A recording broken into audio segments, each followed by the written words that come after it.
This is Evolutionary Radio. This is your host, Trevor Kouritzin. As always, my faithful co-host, Steve Smee, is joining me. Hey, good evening, guys. How's everyone doing tonight? We got another Canadian joining us today. Joining us on today's episode is Canada's newest classic physique IFBB pro, Issac Baier, also known as the Big Bad Bear.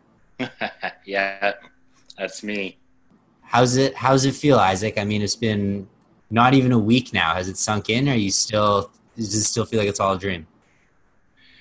Yeah, it feels like it's a dream, man. Considering like when I was 18 years old, I wanted to be a big, bad bodybuilder and wanted to be a professional athlete. So the fact that I made it here at 27 years old now is pretty surreal, man. So, I mean, you've been training for a while. I've known you for quite a while.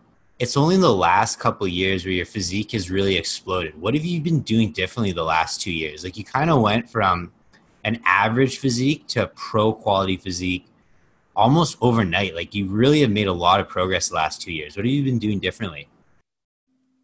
You know what? I really focused in my off season. Like this year, 2018, I told myself January 1st hits, I'm going to do everything in my power to bring the best physique that I could, right?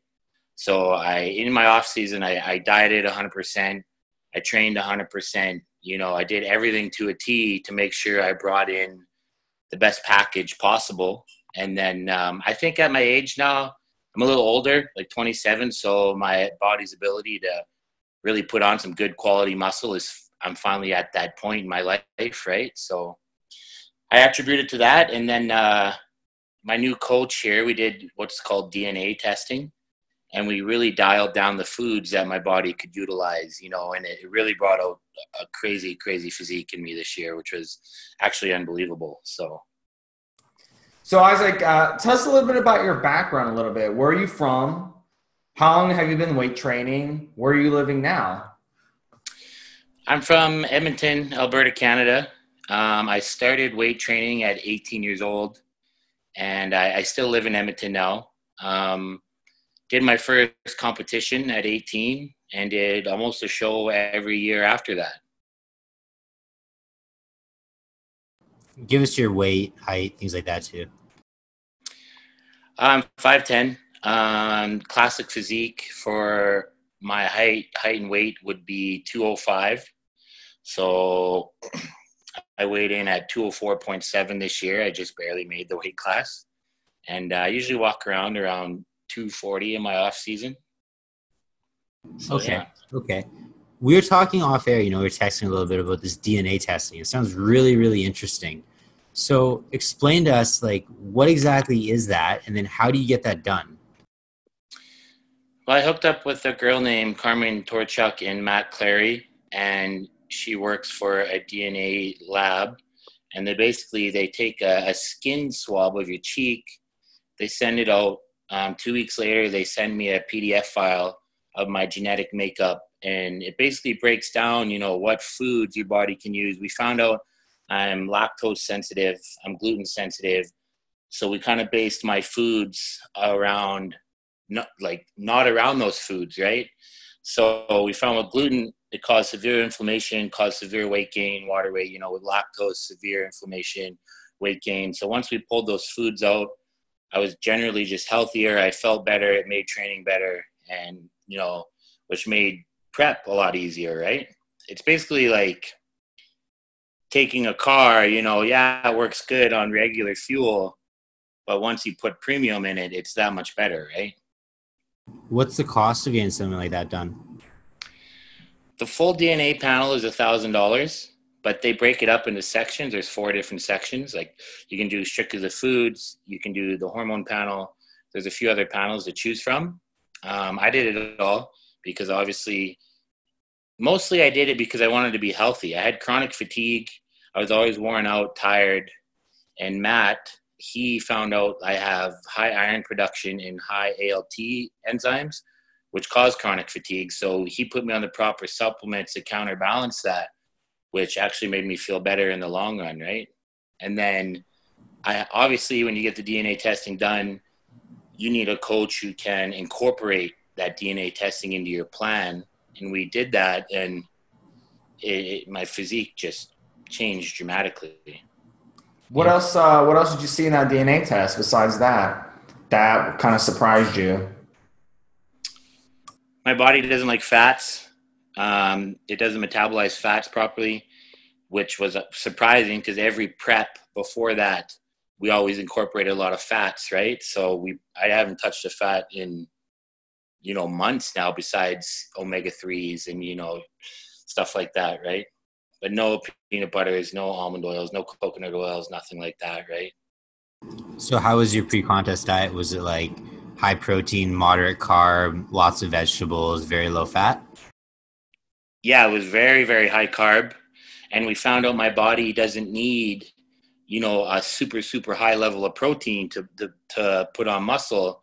So most preps, I would be 8 or 9 ounces of protein, slowly drop that down to 7, 6, 5. But we started my prep at 5 ounces of protein and kept it all the way through.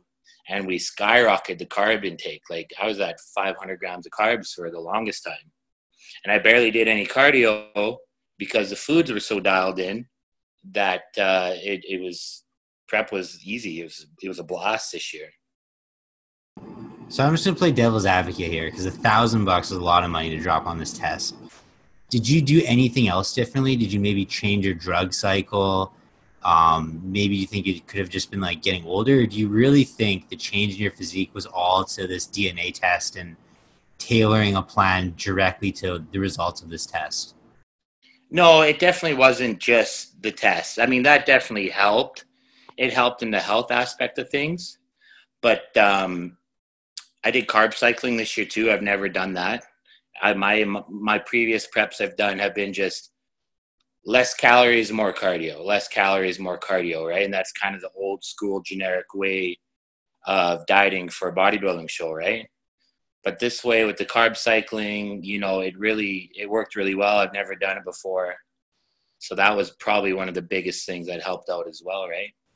And as for supplements, with the food being catered the way it was, I've actually ran the least amount of supplements I've ever ran in my life, like very, very low doses of everything. So are you in the best shape of your life now at 27? And do you plan on basically improving yourself over the next 5 or 10 years to get to a higher level? Or are you just content with being like, hey, I'm just going to mold what I have now? No, I'm definitely, now that I won this pro card and the feedback I've been getting, like I'm allowed to add the 10 pounds to my weight class, right? So I'm going to go full bore into the Toronto Pro next year and take my physique as far as I can take it without going over the weight parameters that I'm given for classic physique. So I'm in great shape now, but I think a year from now, maybe 2 years from now, I'll be even better. And I think my physique will be, top notch in 2 years. Because I've only been working with these guys now for about 20 months. So if I give a full year, 2 years, I think it's going to be good. Yeah, it's going to be really good.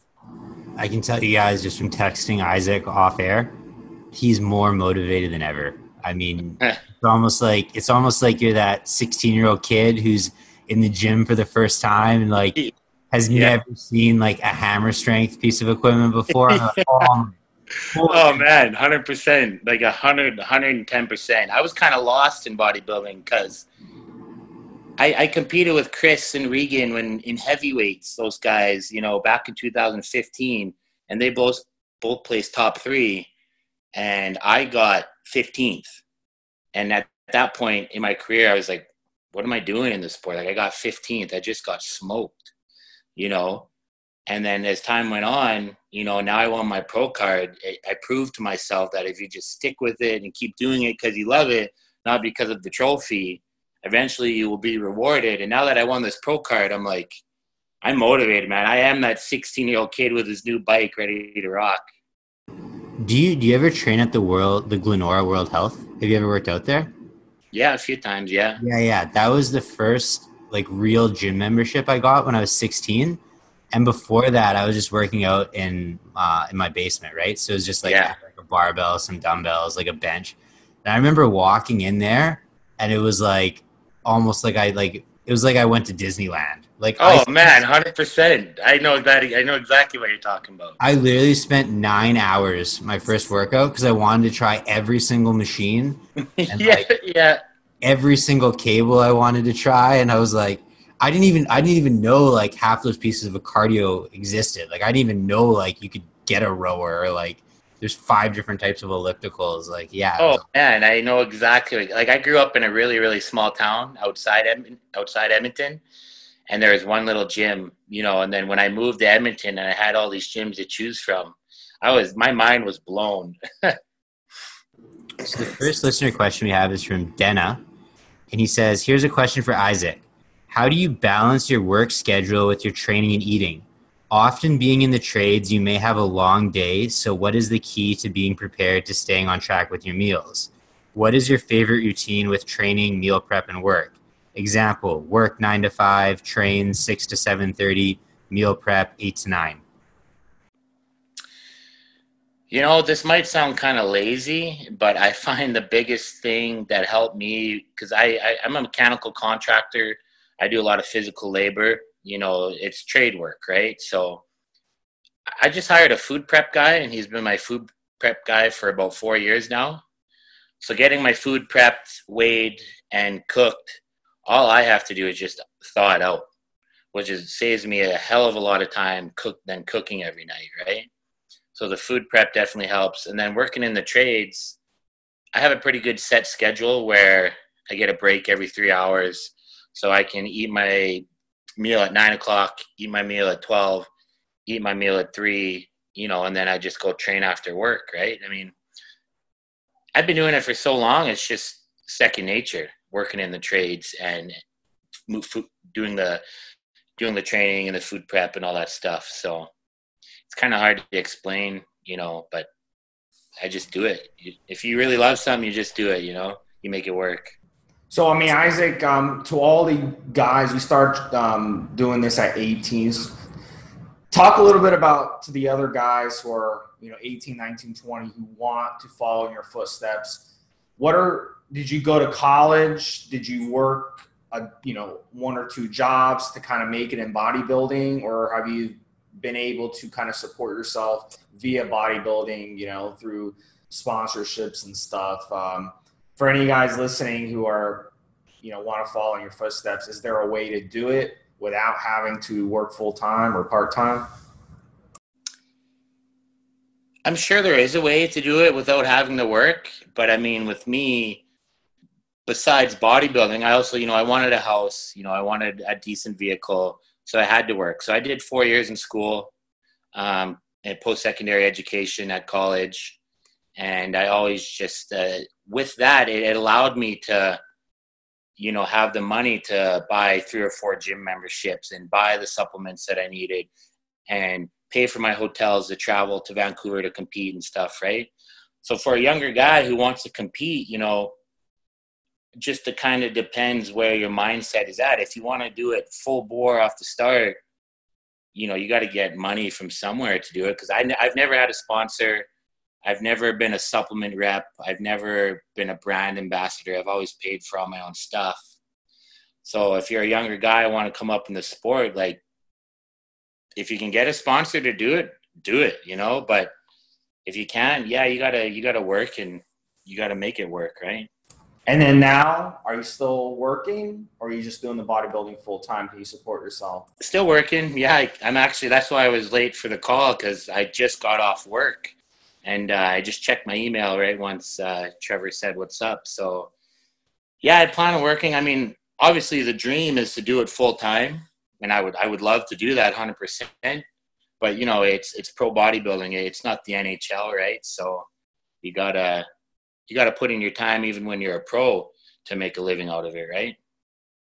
The days of the 80s and the $100,000 magazine contracts, they're done, man. I mean, yeah, well, exactly, right? The reality is, unless you're Phil Heath or Jay Cutler, I mean, you're going to have a side job. But what you did is really smart, and this is what we always tell young guys, is that get an education, get a good job, do bodybuilding as a hobby, and then if it takes off, that's great, but at least you have a backup plan. because let's say you're 18, you put all of your eggs into bodybuilding, you're doing really well, but then let's say at 21 you hurt yourself. What do you do then, right? You're basically screwed. And that's exactly it, right? I mean, I'm fortunate enough. I've built a good base. I got my house. I got my vehicle. Now I can really put all my effort into bodybuilding, right? It would have been nice to win a pro card at 22 or 23, and I probably could have done it, like you said, if I put all my eggs in one basket. But I tried to do everything properly so that I could have a future in the sport without having to rely on a sponsorship, without having to rely on, a GoFundMe page like a lot of these athletes are doing now, right? So I think I'm at a good point in my life where I can take it a little more serious and, get to that Olympia stage one day, hopefully.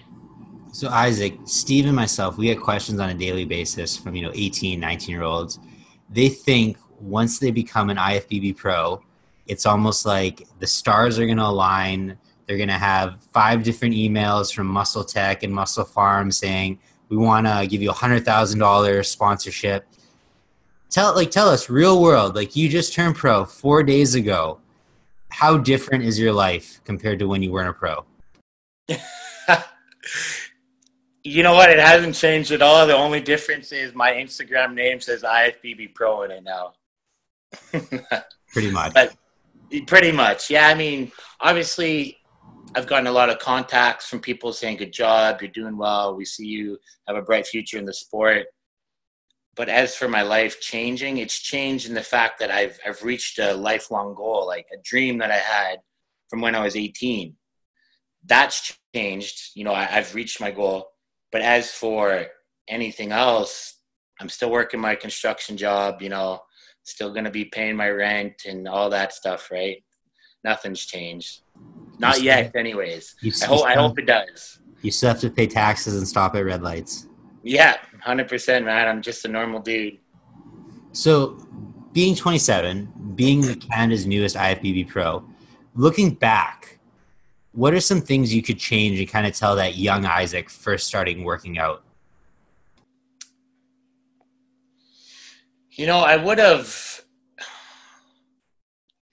I'm a firm believer in that everything happens for a reason, and I don't know if I would have changed anything. I think what I would have changed is careers.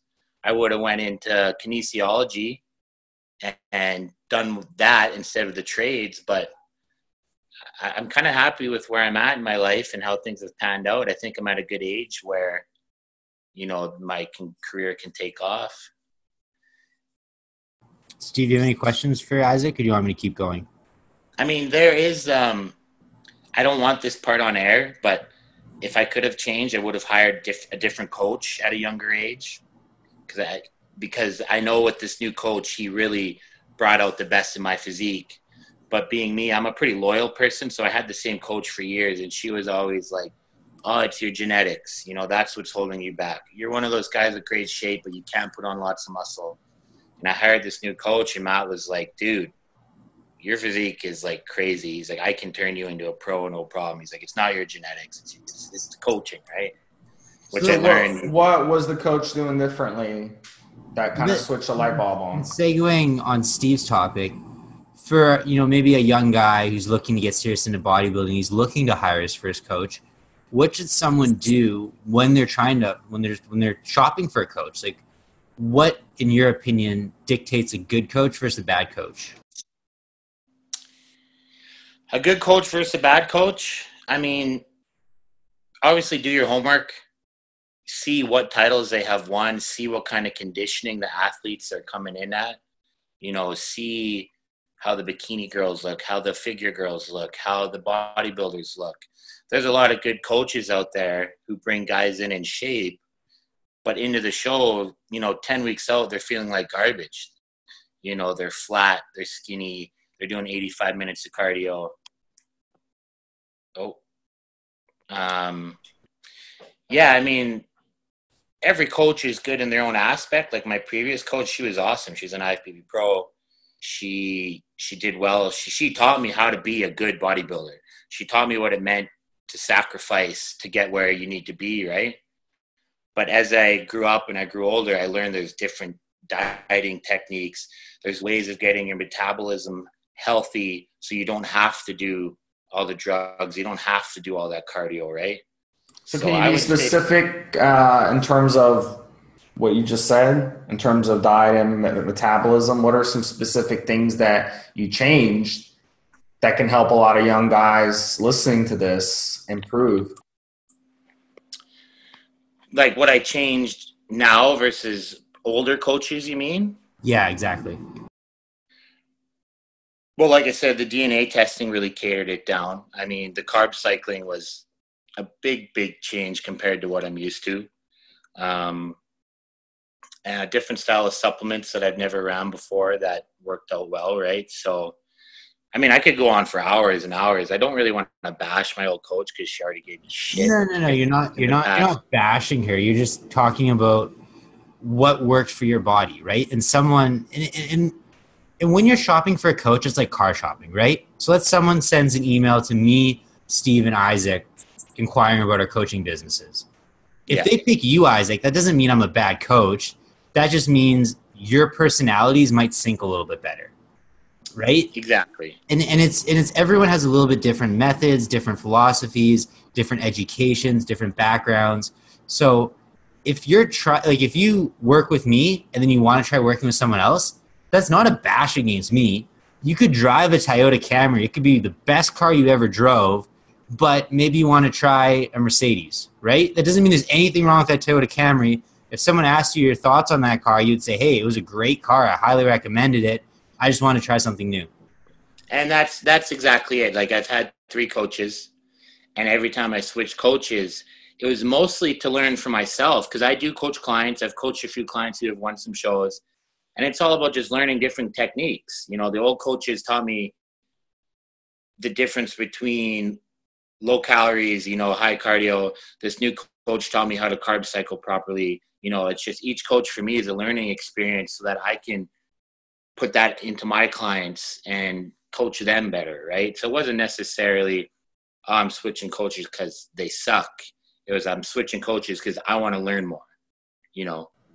Talk to us about the super supplements. What did you do differently this time? You said that you ran a different blend. What specifically did you run, and how, when you say your body responded better, how did it respond better? Did you just feel less lethargic, or did you just get better results? Like, talk to us about that. Yeah, so like with my high iron levels in my body, we balance that with a higher dose of calcium. You know, that makes you feel good. With the high ALT level, ALT enzymes, we actually donated blood, and that helped me get rid of that lethargicness, which in general made me feel 100 times better. So my training was better. My just overall well-being was better. And we put me on supplements I've never even ran before, you know, more vitamin E, olive oil extract, you know, high dose 2-lipolic acid, chromium picolate, you know, a bunch of different stuff really catered to just getting me healthy and getting the metabolism healthy, right?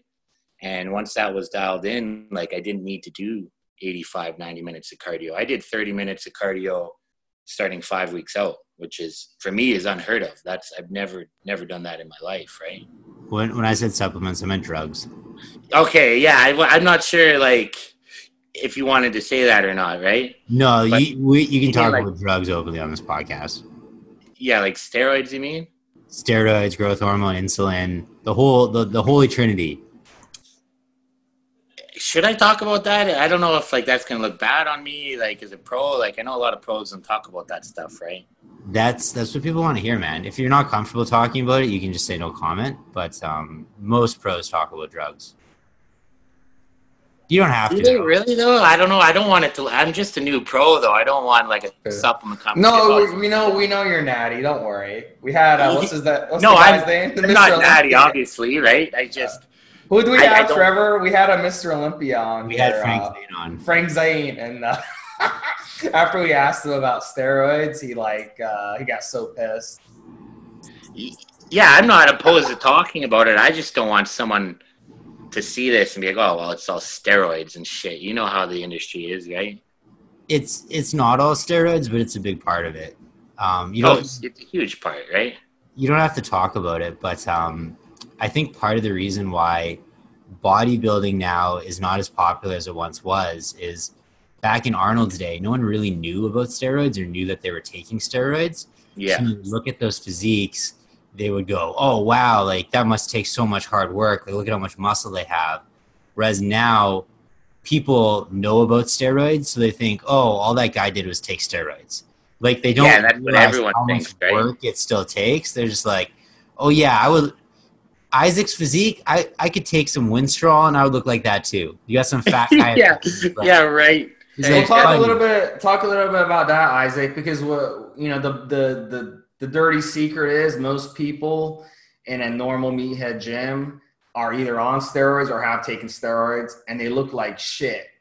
So talk 100%. A little bit about that, like your perspective on guys that you see in the gym, because I'm sure you work out at some big gyms, and obviously, a lot of people there are juicing, especially up there in Canada, since it's kind of a gray area. Yeah, I mean, there's guys all over on juice. Like you said, there'll be 30 guys in my gym that I know on steroids, but I'm the only guy who actually looks like he's on steroids, right? I mean, steroids are super, super popular, even among females. Like females are running Anavar, Primo, Clen, all that kind of stuff. But very rare do you see someone who looks the part too, right? And why do you think that is? Well, like Trevor said, you got to put in the work. Steroids don't work for you unless you work for them, right? Like, I can stick all the needles in my arm that I want, but unless I'm in the gym, training, eating, getting my sleep in, taking my supplements, they don't work, man. Like they don't work unless you do the work, right? It's because we live in a quick fix society, right? What is the number one selling supplement, Isaac? What do you think it is? Like actual supplements or like? I'm talking like GNC supplements now. Yeah, okay. Pre-workout for sure, man. Like everyone. Fat burners. Fat burners and pre-workouts, and everybody, like you said, they want that quick fix. And that's bullshit, actually. If it's a fat guy and he's trying to lose weight, I'll just take a fat burner. It's that easy. I just take these 2 pills per day. If it's a skinny guy trying to gain weight, I'll just buy some protein. I'll just take some protein. Yeah, no, that's exactly it. It's, everyone wants to take that magic pill and lose that weight, but it don't work like that, man. So on that, since Trevor brought up protein powder, since you said that you are intolerant to lactose, I'm assuming you don't take protein powder, correct? Or do you take isolate? I'm not intolerant to lactose. I have a lactose sensitivity. So you just got to find a super clean, super good whey. Like everyone thinks whey protein is whey protein, right? But it's not. There's different quality of proteins out there that you can use, right? Some are cleaner, some are filtered more. So right now I just use the Optimum Nutrition whey. I mean, the flavor isn't the greatest, but it worked the best for me, right? So. One question I have for you, Isaac, is why are you not with a supplement company as a brand ambassador, a sponsored athlete? Have you just not had the opportunity, or do you just not, or you just don't feel it's worth the effort? You know what? I've never even been asked. I was asked by one company a few months ago, and I tried their supplements out, and when I read their labels, they had 6 grams of sugar per 1 scoop of whey. And, the average person takes 2 scoops of whey protein. That's 12 grams of sugar. Like, I may as well go eat a chocolate bar. And I'm a firm believer that if I don't like the product, I'm not going to promote it, right? And I dropped them, and that was it. I've never been approached. I've never even been asked because I don't have 100,000 Instagram followers, right? Only just recently did I gain from 3,000 to 8,000 just because I won my pro card, It's sad that social media plays such a big role now because, I mean, you can have someone like you who's a hardworking guy. He's working 9 to 5, Monday through Friday, then going to the gym. You're a guy who's got a full-time job and you're balancing bodybuilding. No one really knows about you. But then you have some chick who's she takes 3 or 4 Instagram photos a day she has 500,000 followers and she's just living off of her supplement sponsorships. Dude, I hate that. Like you said, I work a shift. I work 10 days straight and I get 4 days off. So I work 10 hours a day.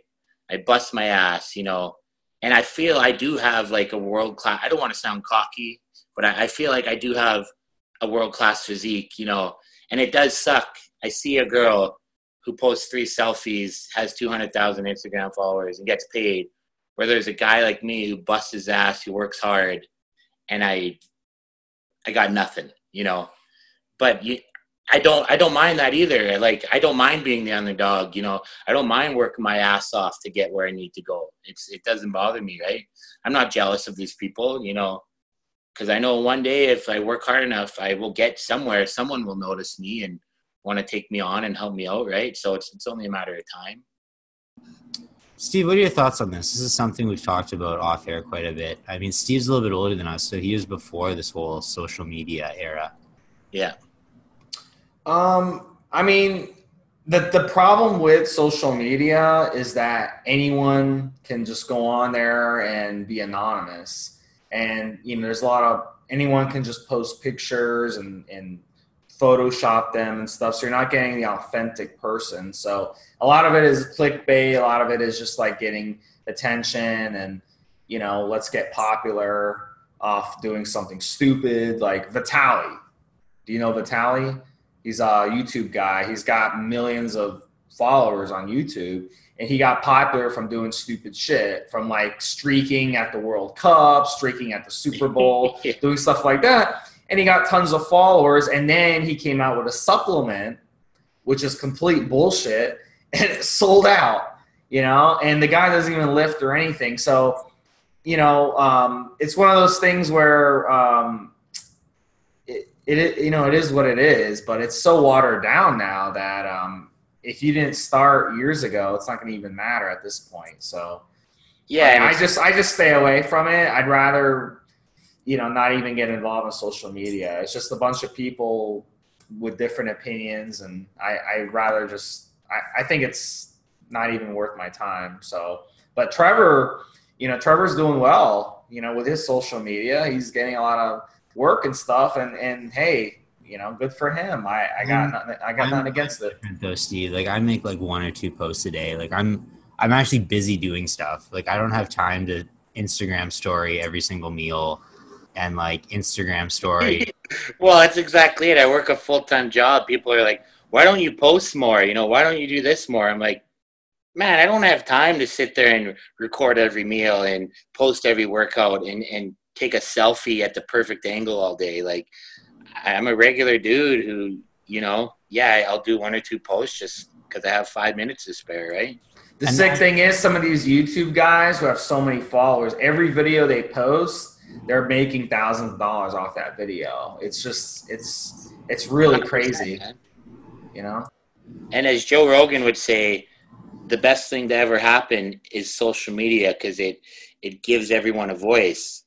But the worst thing to ever happen is social media because it gives everyone a voice, you know? So there's good and bads to it, right? But that's the problem with the internet, is that there's no editor, right? Anyone can go and publish something. And you know firsthand how much bro science there is, not just about working out, but especially steroids. Yeah. And I see some of these articles and like people, I guess, assume like people come to me assuming like I'm a credible guy. And they'll send me this article and they'll be like, hey, what are you thinking about this? And I'm like, oh my goodness, like it's completely wrong. Like this guy doesn't know pharmacology at all. Like he's calling like Carterin a steroid, or he's calling like clenbuterol a steroid, or like it's just like completely wrong. And like it actually scares me because people can actually seriously hurt themselves when they're 100%, man. Well, like the stuff I read, I'm just blown away. I'm like, do people actually believe in that garbage? You know? Well, like one big misconception is if you're using oral steroids, you don't need a PCT. And I'm just like, I'm like, steroids are steroids. Whether you're shoving a needle in your butt or you're taking it orally, like it's still a steroid. Like, yeah, you need to run a PCT. Oh, 100%. People assume like because they're not using a needle, it's not as bad. And what's even scarier is luckily pro hormones are illegal now. But you know, you have this 18-year-old guy he's interested in using steroids. He's way too young for using steroids. That's a different topic. So instead of buying some tests and shoving a needle in his butt, which would cause side effects, but at least it's not going to cause horrible side effects, he goes and buys some pro hormones, which are like the most liver toxic things you can possibly put in your body, and does a total number on his health. But he doesn't even think he's taking steroids because he bought it over the counter at some supplement store. Yeah, 100%, man.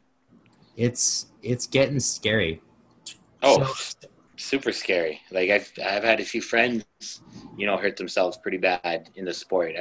I refer to steroids like Tylenol. Tylenol has a recommended dose. If you do it right, you'll be okay.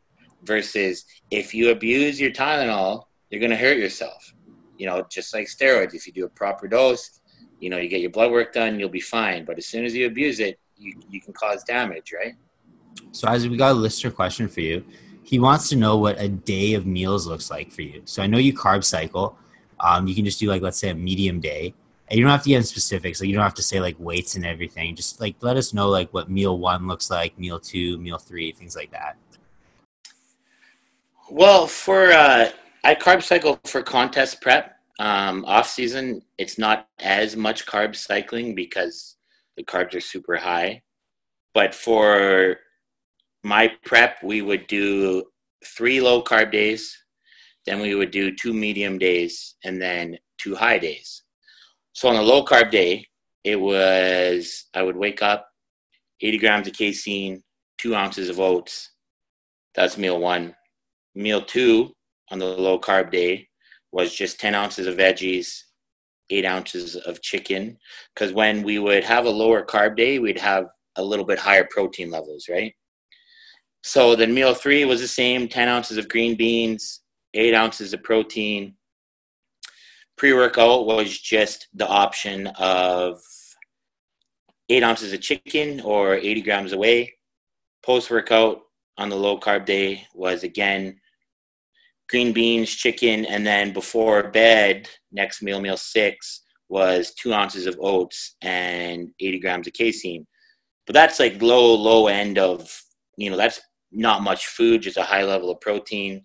But then when we went to a high carb day on my weekends, the high carb day would consist of 4 ounces of oats in the morning with 50 grams of casein.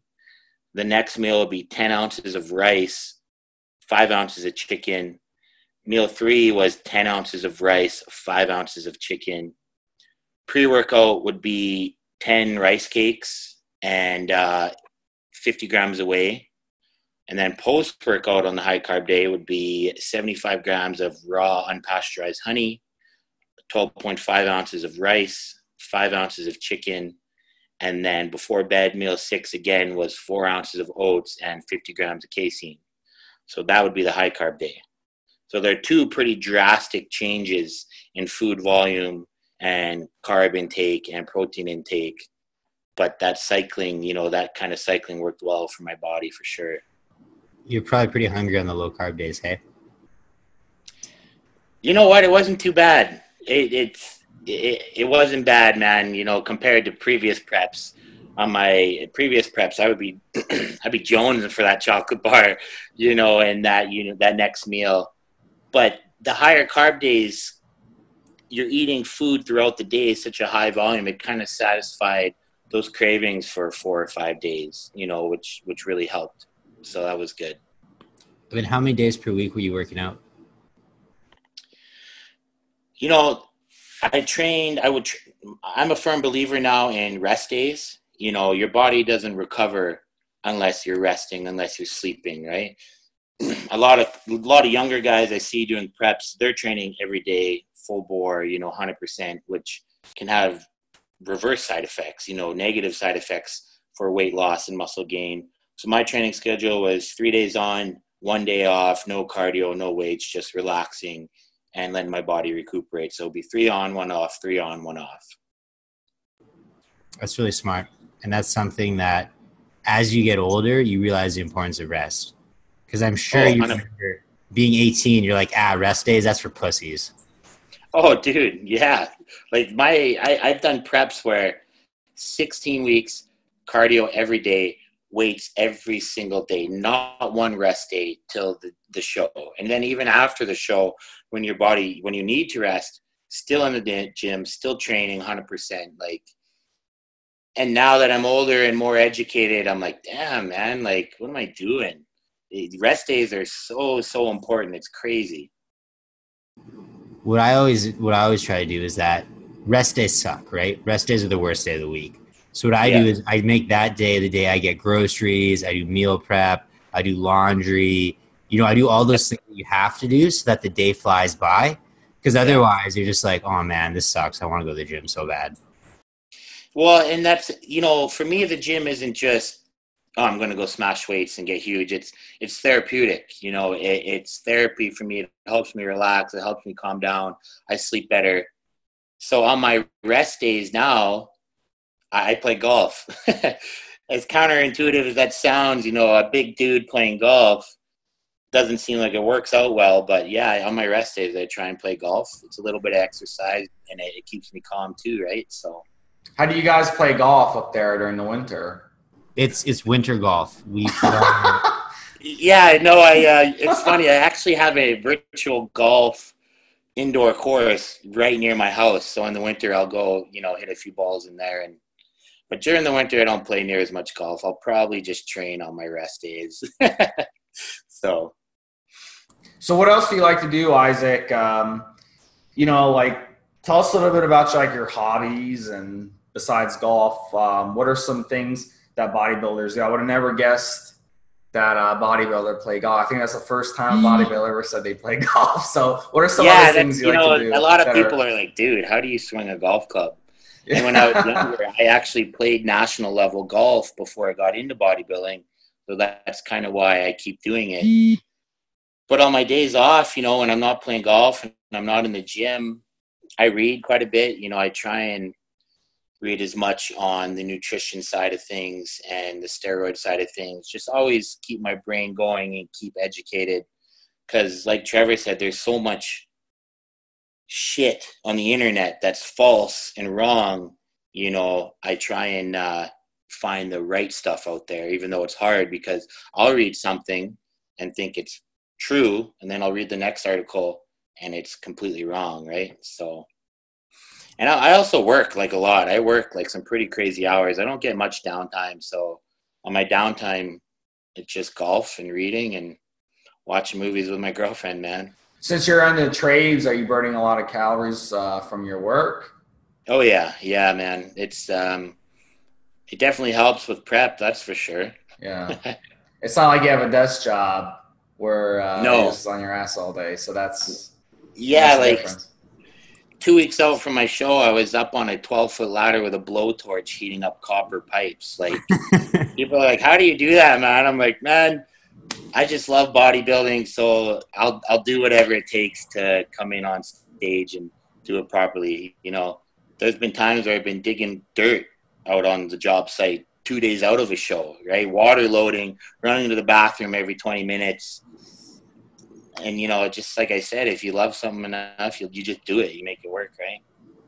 And then if you weren't natty, you'd be going to the bathroom to do your insulin in between shots. But we know you're yeah, 100%, man. So, Isaac, we got about 5 minutes left, and this is a perfect segue for our last question. They want to know, what are you most excited about being a new IFBB pro? What am I most excited about? The pussy. All the pussy that I'm going to be throwing at you. No, I'm kidding. I got a girlfriend right now, so definitely not that. But you know what, man? I'm excited to prove to people that I meant to be here, Because I was like, everyone's like, where did you come from? You came out of nowhere, and you won the overall in Vancouver, won the pro card. 12 hours later, you stepped on the pro stage and placed top 5 in a pro show. Everyone's like, that's almost never been done before, and these pros have a 10-pound weight limit on me. So I'm excited to prove to everyone that I deserve to be a pro, and I'm ready to do it. I'm gonna bring the heat this year and prove everyone wrong that I wasn't just some shoe-in, some random guy off the street, right? So That's cool, man. And then you mentioned your girlfriend. What does she think about your bodybuilding? Does she love going to watch you, or is she She loves it. She competes too. Yeah, she took fourth Okay. in the Vancouver Pro-Am. She took second place at the Edmonton CPA show. So yeah, she's all for it, man. I mean, she's down. She's whatever I got to do. She supports it, right? So that's good. Having a good woman in your corner makes a big difference. So yeah. My advice for you, man, is keep grinding. You're gonna get the recognition you deserve.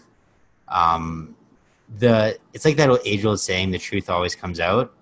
Hard work will always be rewarded. Right now, I know it's frustrating. We're looking at these Instagram celebrities who do nothing and have 200,000 followers, but they're just the flavor of the month, right? It's kind of like 5 years ago, Facebook was the biggest thing, and now no one's really on Facebook anymore. Yeah. The same thing's going to happen with Instagram, man. In 5 years, it's going to be something new. It's going to be called, like, who knows, right? But it's who knows? Yeah, exactly. And then all these people with 200,000 followers, no one's going to care anymore. Yeah. So, I mean, keep grinding, and people love a good success story. You know, someone who just came from nothing and worked their way up. And if you think about, like, all the best bodybuilders, you know, Jay Cutler, all those sorts of guys, they, just like you, man, they were either farm boys, they were working in the trades, they were working hard, and they just worked their way up. Yeah, and that's exactly it. I'll keep doing what I do, and you know, I know if I put in the work, I'll get there, man, 100%. So for our listeners, give Isaac a follow. Follow him on social media. He's a good guy. He's a young guy. He's just starting. He's got a bright career ahead of him. Do you have a website or anything like that, Isaac? No, not yet. And that's another thing. Everyone's like, you got to get a YouTube page. You got to get a fan book page on Facebook. So I'm in the works of doing all that.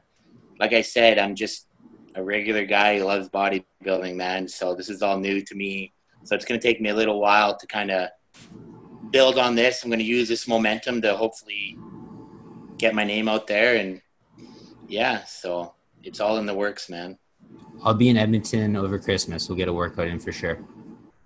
Yeah, man, 100%. That'll be the only time someone will see me do an Instagram story documenting every exercise. I've never even done that. You know, I'm terrible for taking videos. For me, the gym is my therapy. I'm like you. Like, I wake up to 100 emails. My phone is always going off. So for me, the gym is the one time where I throw my phone in the locker room, and that's 90 minutes where I just turn my brain off. Yeah, and that's exactly with me, man. I just go and train, and I don't know how these guys have time to set their phones up, set their lights up, and take all these pictures. And I know a lot of guys do it for Instagram because obviously they're getting paid and sponsors. But for me, I just put my headphones in and train, and that's how it's always been. I want to see a video of both of you in Edmonton training outdoors over Christmas. That would be fun. You can do Rocky IV. Do the Rocky IV scene, like carrying logs on your heads and stuff. That would be fun. I'm a bodybuilder. You think I got cardio to do that? No, I got enough cardio to lift weights, and that's it. Carrying logs and stuff, I would die for sure. For your host, Trevor Kouritzin, for my co-host, Steve Smee, and for our special guest, Canada's newest IFBB Classic Physique Pro, Issac Baier. This has been another episode of Evolutionary Radio. Live your life. Look good doing it. Thanks for listening.